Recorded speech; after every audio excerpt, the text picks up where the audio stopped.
Hello and welcome to the first ever That Rugby podcast. A little different to normal, as you've seen before. What we've done is we are doing a bit of a rebrand, splitting the podcast up so you can just listen to 30 minutes of the stuff you want to listen to. So Rugby Union is the name of the game, this one. We will also be doing a Rugby League one, and an American football one is in the works as well. So stay tuned for those two. But for today, it is Rugby Union.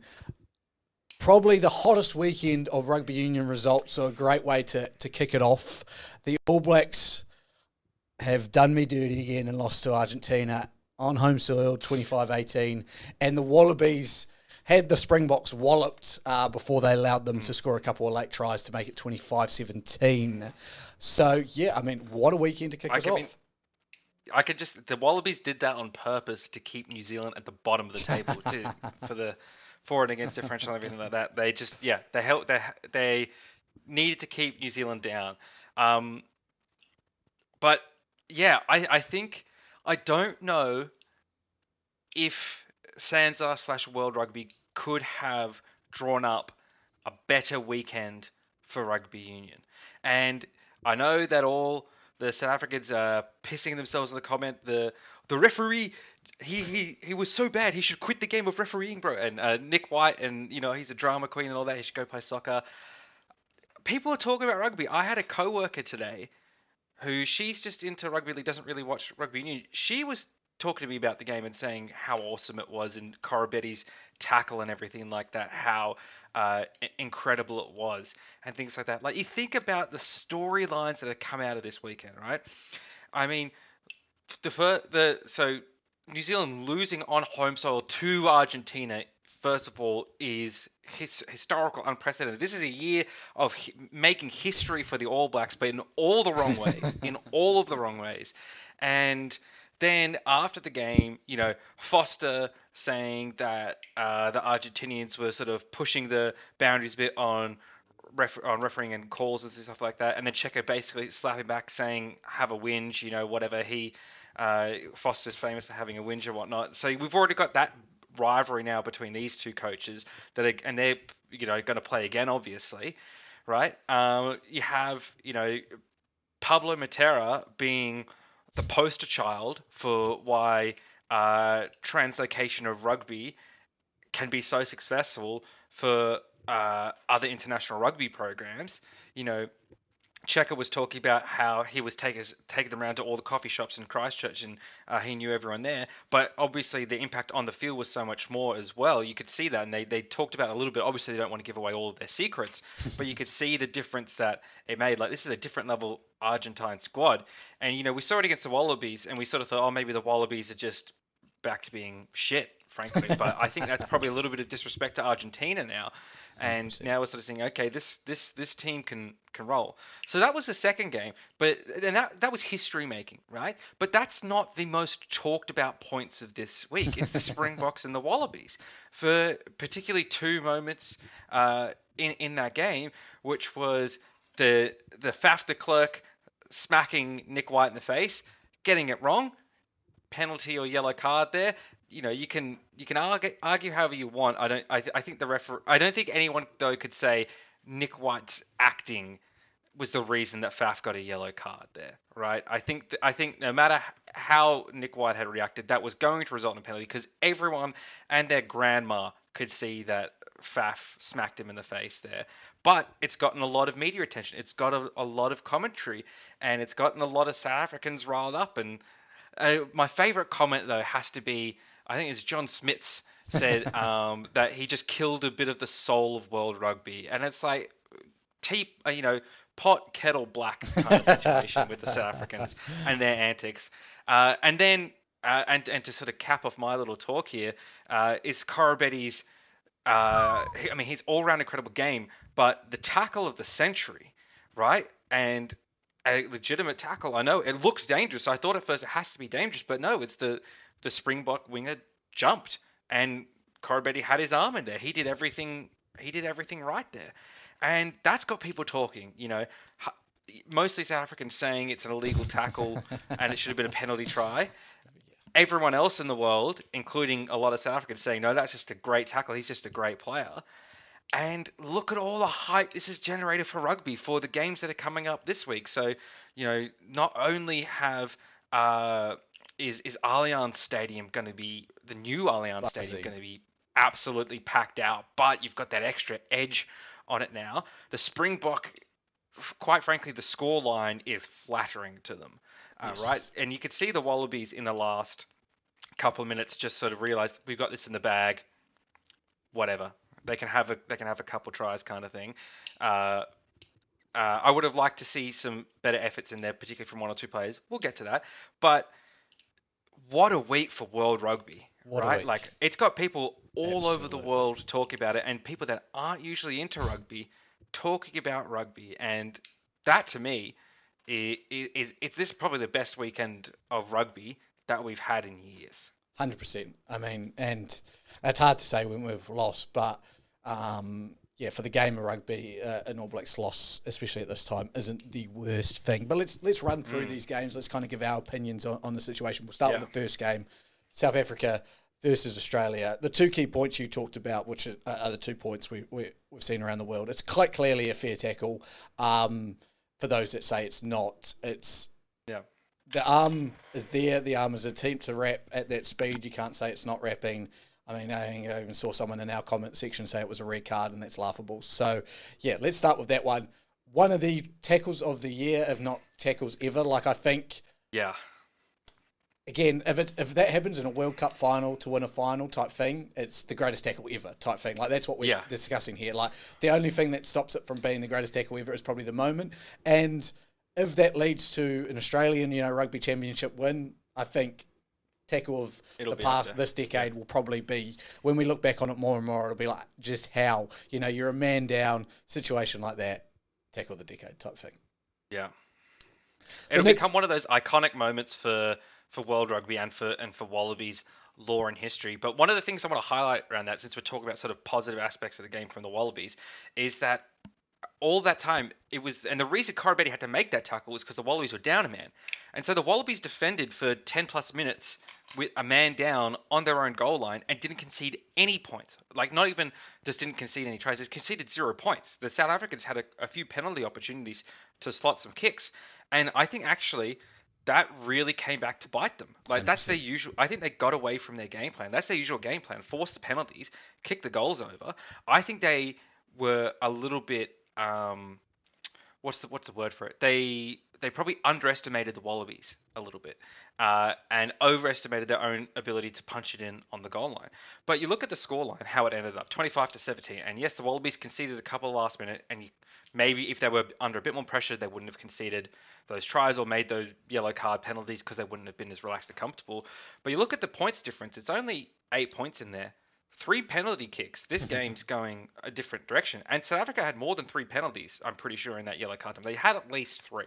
Yep. So it could have been a very, very different result if they just stuck to their game plan. So I don't think Australia will get that lucky this week. I think they were rattled early, South Africa, where when Andre Pollard was missing kicks and it wasn't quite going, you could just tell the game wasn't quite going the way they expected to. They weren't scoring as easily as... I don't think, again, like you said, I don't think they underestimated, but the game definitely wasn't going as South Africa expected. Yeah. And I think that then scoreboard pressure tells all, really does in a situation like that. So I guess, that was one of the things. The yellow card to Nick White, again, like you said, I think if he doesn't have the dive situation there, it probably is just a penalty. If they go back and review it, like you said, Faf de Klerk got it wrong. You swing for the ball, you miss, you connect with someone's head.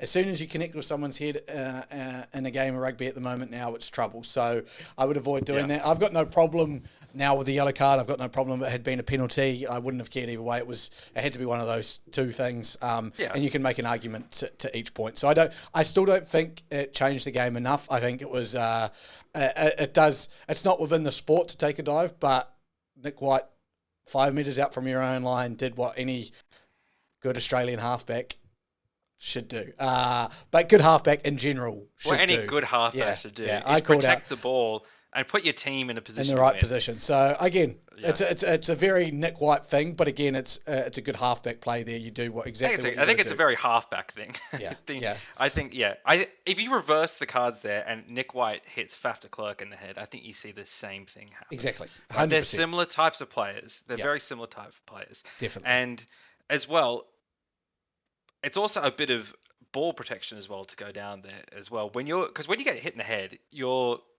like, I've been hit in the head quite a few times by some very large individuals, and you do get dazed and stunned and disoriented, right? The safest thing is to go down. He went down dramatically, right? Anyone with a mustache like that is a drama artist for sure. But it is sensible to go down there and not continue running forward when you don't know where you're running, you don't know who you're running into, and you definitely don't want to pass in that situation where you've just been smacked in the face. Like, and you might think, oh, it's only a little tap. Even little taps to the head, like medium blows, can still do that. So I think going down there is the smart play. Did he add some flair to it? Sure, whatever. That's what halfbacks do. That's what halfbacks do. You find me a halfback that isn't a pretty boy with some flair and likes to show off a bit, and they're not a halfback. Yes, I think like you said, it's a halfback thing to do. It was in the end a smart thing to do. You get someone yellow carded as probably unsportsmanly as is, but it doesn't matter. You're there to win a game. You're a professional rugby player. Do what you can to win a game. Yeah, you wouldn't be saying that to Richie McCaw, who's trying to get around the wrong side of the ruck to steal a ball, exactly. Are you? Yeah, there was also a great little article I think I saw written by Sean Maloney, the commentator for Stan Sport, who sort of summed it up best, where there was a as the Wallabies got into Sydney, some Springbok fans were also getting there, and they saw Nick White, and they like sort of called out to him and like, "Oh, Nick, good to see you up and about. We thought you might be in the ICU, mate," and they all had a laugh about it. And that's it at the end of the day. It's a game, right? This is a game. We watch this to be entertained. These players play it to entertain us and to compete and to make their wage. It's just a game at the end of the day. Yeah. And it's, we could poke fun at each other and whatnot, but, I think some of the reactions we saw were maybe a little over the top. If you're going to complain about Nick White being a bit over the top, and some of the comments I saw from people, it's like the lack of self-awareness was quite funny to observe. I mean, and this is why it's one thing to enjoy a Wallabies loss. It's another thing entirely to enjoy a South African loss. Now, I enjoy a Wallabies loss because obviously I've got some Wallaby friends. It's our main rival. Yeah. But seeing South Africa lose, like I don't often cheer for the Wallabies, but I just wanted to see South Africa lose. Now, this was obviously pre the All Blacks having the most disastrous performance of their lives, which we'll touch base on soon. Yeah. But yes, it is great to see South Africans get kind of a reality check to, okay, also here. I must say, after this game, I was like, man, we're on trajectory for our prediction of Wallabies. Yeah. Of Wallabies, I said. So with that, let's move on to the second game. Oh, well, I do want to make a couple other points about this game that I think have been sort of overshadowed by this drama. Which is sort of, and this is from more of a Wallabies perspective than a South African. I sort of said what I thought the South Africans did bad, which was they sort of got away from their game plan, but I think you made a valid point that the kicking game wasn't sort of there for them. Things weren't quite working out. But some of the positives for the game was the involvement of Noah Lolesio having sort of more of an active hand in things. And so I feel like he had some of the tension let off the leash compared to like the England series. But I also thought that the ability to score at the start of the game and sort of Fraser McWright was a big part of the win. I will say it definitely wasn't all positive for Australia. And one of the biggest issues I had was Folau Fainga'a and his line-out throws, right? And I think he's got a role in the Wallaby squad. I don't think it's starting hooker. I think it's bench hooker coming in the last 20 minutes of the game, getting some line-out throws without as much pressure as like doing the first one of the game, and then scoring off the back of them all. I think he's a specialist in that area. As soon as Porecki came in, lineouts immediately cleaned up, right? So much better.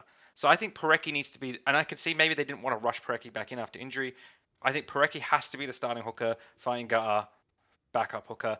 But I think all round it was a much more solid performance for Wallabies. One of the other downsides I do want to say, Matt Phillip, he had some shining moments, but you could see at times that the game was, this level is just it's a step too far for him, right? There was one of the tries that South Africa got, he's running next to the player. Yep.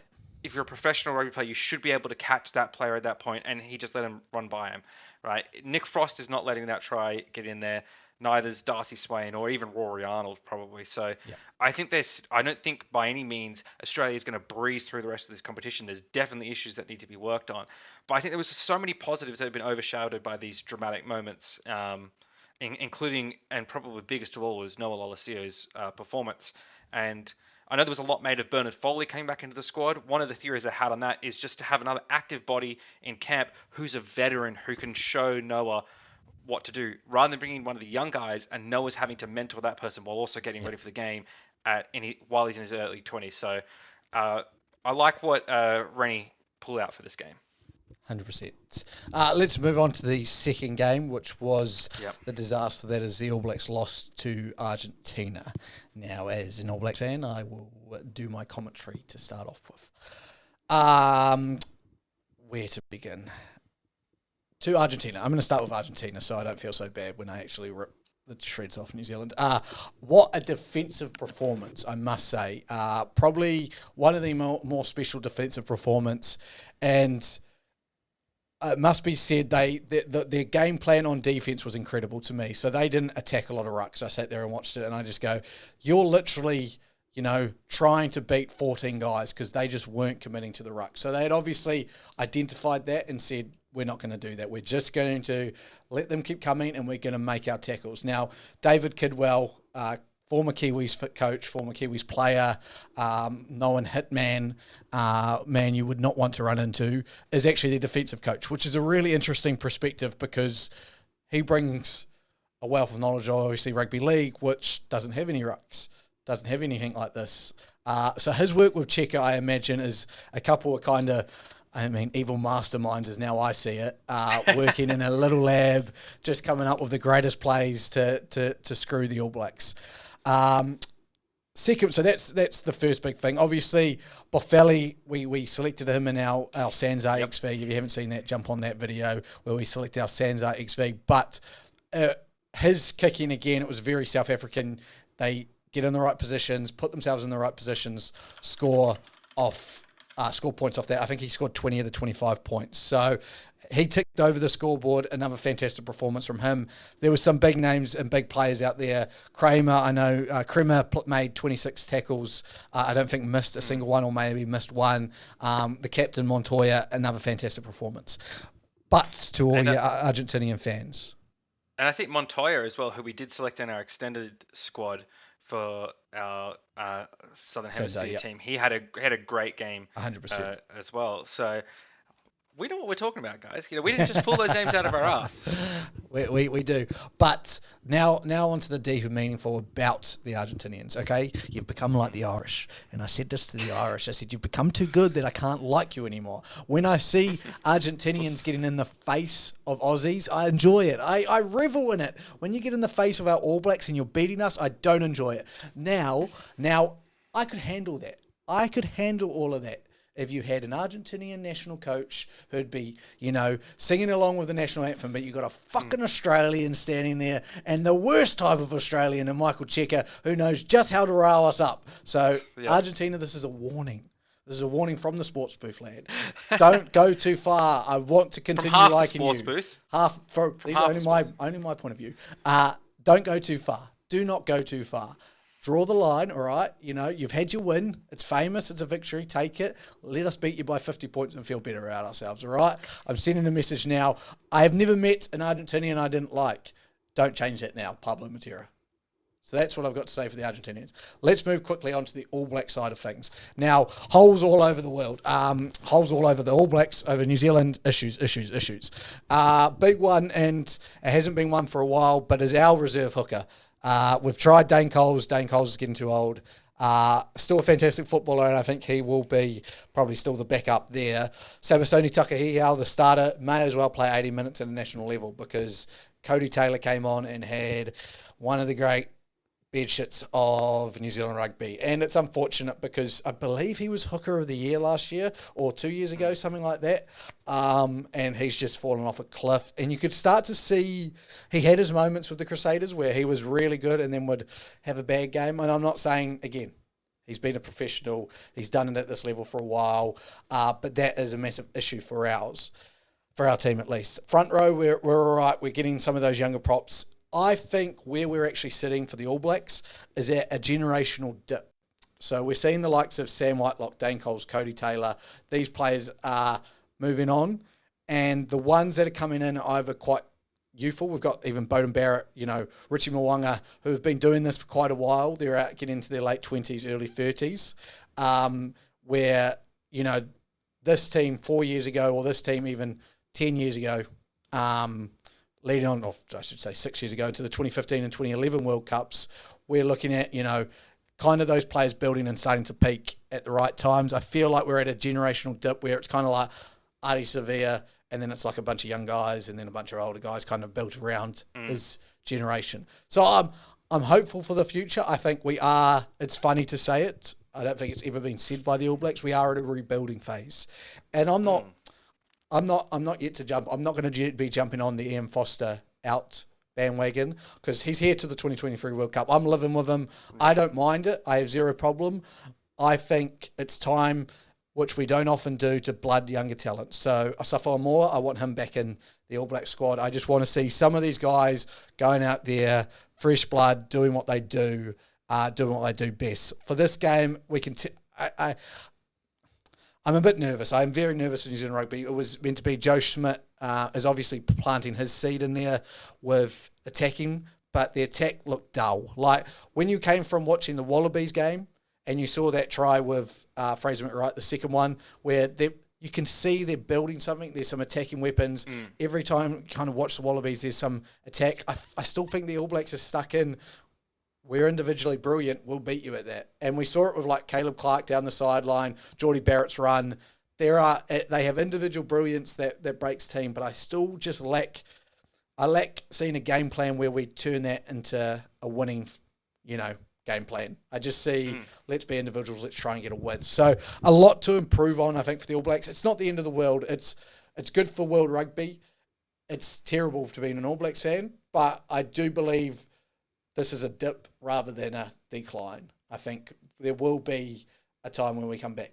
Now, saying that, there's a big week ahead of us with both these teams running it back, like you said. I think the buzz for the Rugby Championship, it is an all-time high. I don't think even you'd have to date back to Tri-Nations when, way back when, every team could win it. We're at that situation again, and it's good. Argentina have never been a chance to win it. They are a chance to win this. There is no doubt in my mind that they could beat us again if they play the way they did. There's no doubt in my mind that they could beat South Africa twice if they play this way as well. So, I don't know. It's great for rugby, but it's killer for myself and the rest of New Zealand at the moment. Yes, I can imagine. I do have a quick question for you, though, right? Oh, God. One of my bold predictions was that this year would be the year the Wallabies reclaimed the Bledisloe Cup. If the Wallabies reclaim the Bledisloe Cup, are you on the Ian Foster out bandwagon? Hey, brother, if we lose the Bledisloe Cup, I will tattoo Ian Foster out on my body somewhere. That's how brother, I will do that. I will do that live on Instagram because we are not. You heard it here. I didn't even ask for it. I asked for a lower step. Okay. I'm just saying. Lose a Bledisloe. You baited me in, and I've taken the bait. I'm not even going to hide from the fact that I'm a fish right now. I am a fish swimming in the sea. I'm Dora the Explorer. Wow. Oh, well, no, Dory. What is it from Finding Nemo? I'm just going to keep swimming until the All Blacks can get me a win, and they best not blow a Bledisloe. Wow. Okay. I mean, it's not even like. I mean, okay, fine. Ian Foster out, tattooed on Luke live on Instagram. Probably on the bottom of my foot, so it eventually fades out. Okay. I was just. I mean, if I was going to make you do anything, I would have just made you wear like a piece of Wallabies gear, like we did in our Dragons and Titans one. You'd rather a tattoo of Ian Foster out. Wow. Yep. Well, there you go. That's incredible. Yeah, I do think that is the line in the sand for New Zealand rugby. There has to be a line somewhere where patience runs out, right? Where you can not all the excuses in the world don't matter anymore. And even as a Wallabies fan, that line is the Bledisloe because of the history. Like, you will be forever remembered as the coach who lost the Bledisloe, right? Yep. That is, and Dave Rennie. I tell you what, it doesn't matter what Dave Rennie does for the rest of his career if he can recapture the Bledisloe. National 100%, hero, 100%. National hero. It's like Michael Checker. Even though he didn't have the huge success with the Wallabies, he brought a title to the Waratahs. He will go down forever in Waratahs history as the coach that finally brought us the title, right? No matter what else he does, and no matter what the struggles he had with the Wallabies, I will always love Michael Checker for that, right? Yep. So that is the line in the sand. And arguably, well, not even arguably, but obviously the Bledisloe one is way bigger than the Waratahs winning a title. That's way bigger. More years, more history, bigger stage, everything. So that's the line in the sand. Can we just decide though, and this isn't on that pre-point, how disappointing it's going to be when the Bledisloe for Australia is being played in Melbourne in front of a half-full stadium rather than at the new Allianz on a Thursday night? Like, fuck, they really didn't think about that. They didn't think the Wallabies were going to be any good when they were planning that, because imagine a Saturday.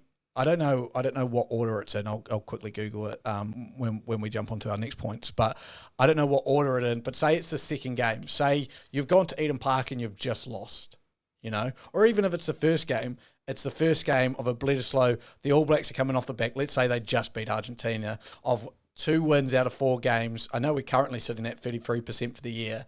You tell me that on a Saturday at a new Allianz Stadium, packed out, full venue, of Wallabies, frothers just wanting to see them actually get a win and with a chance to get a win. And imagine if they do win with, let's say it's 1, or let's say it's the second game and it's to win the Bledisloe. If it's the second game, I'm sure it's the first. I'm 99% sure. Because if it's the second game, it's the second biggest bed shit in all of rugby other than the one I just mentioned before, because it is just dumb. Like, if it's the second game and they're playing it in Melbourne on a Thursday, it can't be. It just can't be. It must be the first one.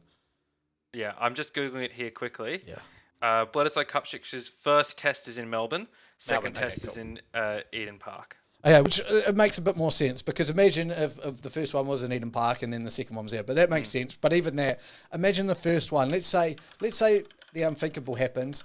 You beat the Springboks, we lose to Argentina again.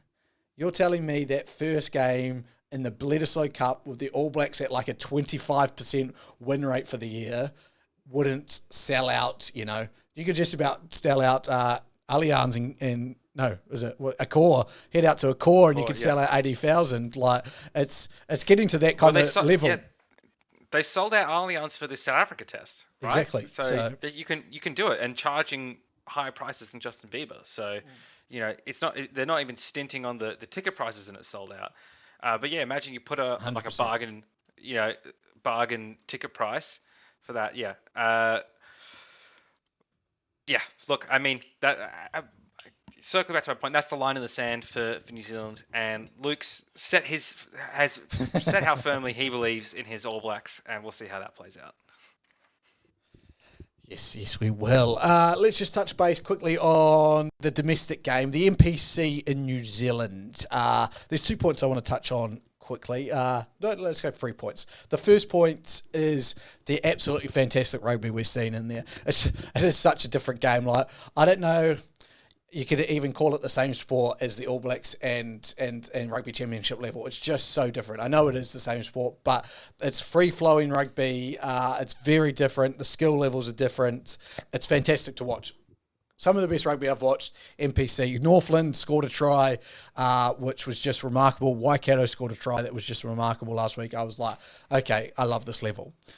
Who doesn't love this level? It seems like any regular punter and dribbler from New Zealand, because goddamn, I watched Wellington play Taranaki, which is a 4-hour drive from us, so one of our close rivals. And I want to say there was about 500 people in the 35,000 Westpac Stadium. It was, I want to say, probably the most embarrassing thing I've seen on a rugby stadium venue set up, because they have bright yellow seats. It's this big circle, and you just have plods of people around. It is just disappointing. I think Shute Shield would get a bigger crowd for a regular game than what the NPC is getting at the moment. So whoever's the brain trust there, I know they've got the money coming in and it's going to fund that, whatever they need to do. And people cannot tell me it's, we need All Blacks playing in that. Let's just look at this Wellington lineup. TJ Perenara, All Black. Aidan Morgan, first five, Hurricanes. Peter Umaga Jensen, All Black. Billy Proctor, Hurricanes. Naham Milder-Skada, Julian Savia, the two wings, All Blacks. Like, you just look at that, Connor Gardner-Bishop, Māori All Black. That back line has, 4 out of 7 of them are previous All Blacks. One's a Māori All Blacks and 2 are playing for the Hurricanes. So don't tell me, we get all the All Blacks. Like, again, this is why I think there has to be some fear in the Australians going, Super Rugby, we're pulling out. Because the NPC will not benefit from it. Like, we're thinking it will because, we'll play it over the rugby, the Super Rugby season. It just won't work. So that's my kind of negative point from the NPC I continue to see week after week.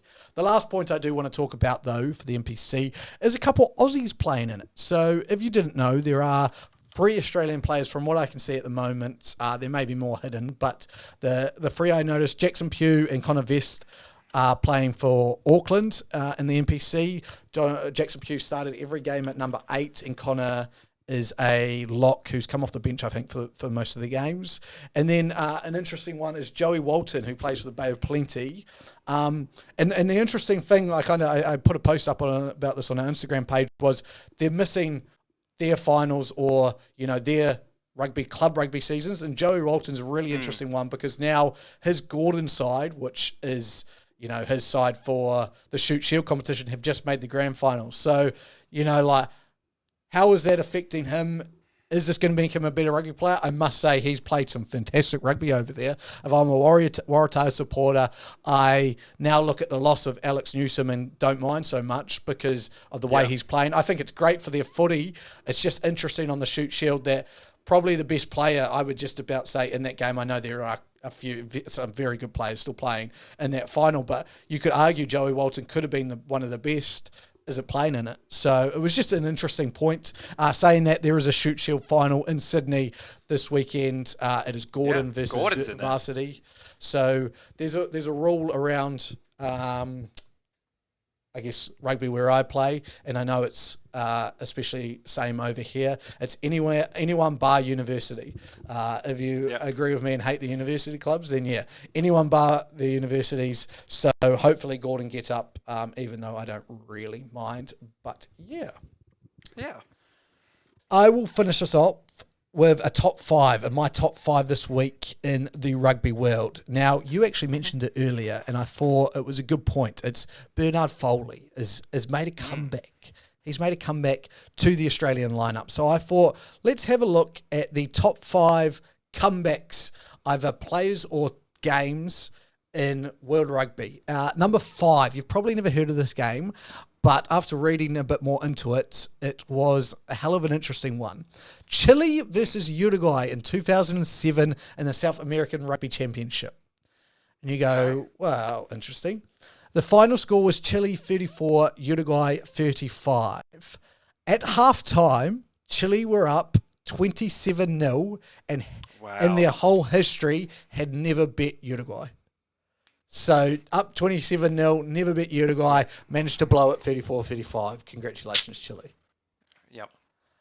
4 in my top 5 is a former Wallaby doing a very similar thing to Bernard Foley. It's Kai Cooper, who came back into the Wallaby squad, quite famously picked up by Rennie and kicked a winning penalty last time South Africa were playing in Australia. In number 3, we have a Rugby World Cup semi-final in 1999, Twickenham. It's the French versus the New Zealand, where heartbreak for the New Zealanders against the French again.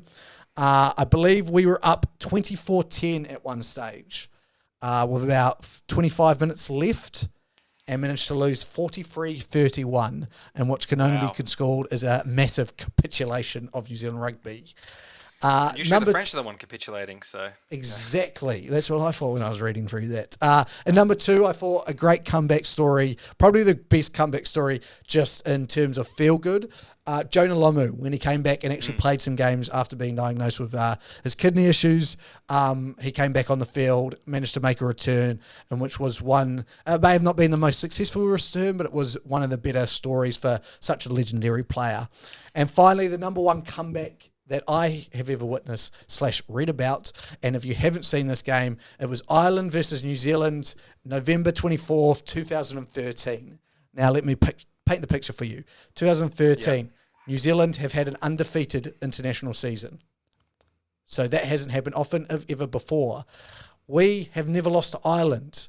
We are losing 17-22 as time expires. We move multiple phases. I want to say it's just about 20 plus. We are down 22-7 at halftime, to mention this, to come back. And on the last play, I believe Dane Coles gives it off to Ryan Crotty to score in the corner. Conversion happens. Cruden misses. But the Irish have charged too early, so Cruden gets a retake, knocks over the conversion. The All Blacks come back and beat the Irish. And boy, I haven't heard that for a while. No. So that are my top 5 comebacks. 2 months. Yes. Yes. That's a good list. That's a good list. I can't say I disagree with it. Excellent. Well, that is us today on That Rugby Podcast. We will be obviously back again next week, and which will be, I hope, just as exciting and as much information and as much storylines as we've had this week. But for now, thank you for joining us, and make sure you come back again next week. See ya. Peace.